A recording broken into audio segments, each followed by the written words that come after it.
What's happening, YouTube? It's Simon466cards, and today is another episode of Card Spotlight, where I talk about a card or a set of cards, a group of cards that I find interesting for one reason or another. On your screen is today's card. It should be a grail. It is a 2001 Ultimate Collections Barry Bonds Ultimate Signatures Silver, numbered to 24. And this is from 2001 during the peak of Bonds' career. The problem is this is a PSA 2, and that is what I find interesting. And it is a well-deserved PSA 2. Look at the crease here on the front of the card. The back is no better. You can see it all the way down the middle there. And so what I find interesting is, how does a modern card, 2001, that's 24 years ago, but not like from the 1950s or 60s, get this type of damage on the card? By the year 2001, people should at least know at a very high level that cards should be taken care of, treated well, protected. There were top loaders and penny sleevers in 2001, and yet this still happens. So I would love to know, what is the story behind this card that got this type of damage to it? Because you don't really see a PSA 2 on anything from the 90s or later, and yet here it is, a card that anybody who picks this card should know that's a valuable card. Serial number to 24, on card auto from 2001. Beautiful looking card. A nice signature from Barry Bonds as well.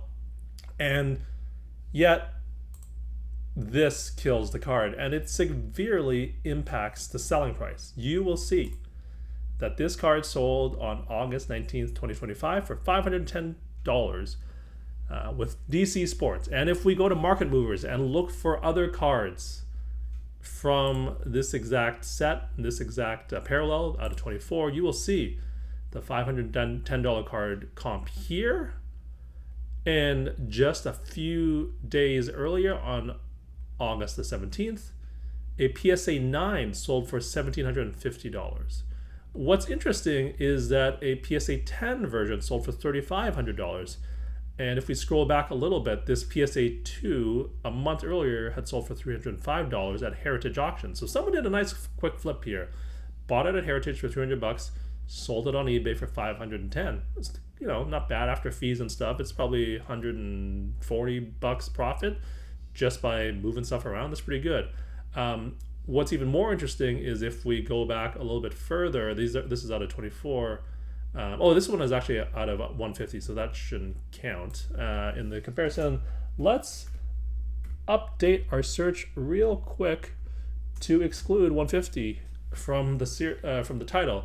It's a wonderful little feature of the sales history feature on Market Movers, or the comps feature, where you can just take out a number and it will just take out all those results from the search. And so you can see here, a PSA 10 sold for $2,250 8 months ago, and now a PSA 10 sold for $3,500 8 months later on August 16th compared to December 31st, 2024.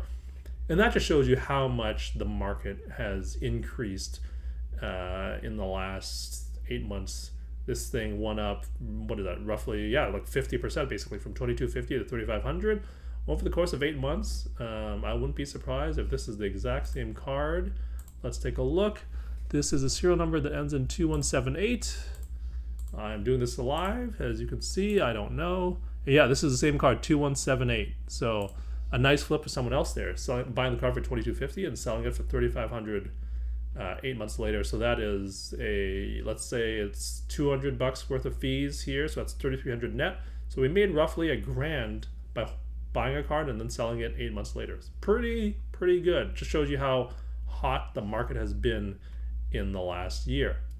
So anyways, protect your cards, kids. That is the moral of this story, especially cards of this stature and of this rarity, and especially of cards of important players like Barry Bonds. Would love to hear your thoughts and comments. Again, I wish whoever owned this card we'll make a video telling us how this crease came to be. Thank you as always for listening and watching. I'll talk to you all soon. Cheers.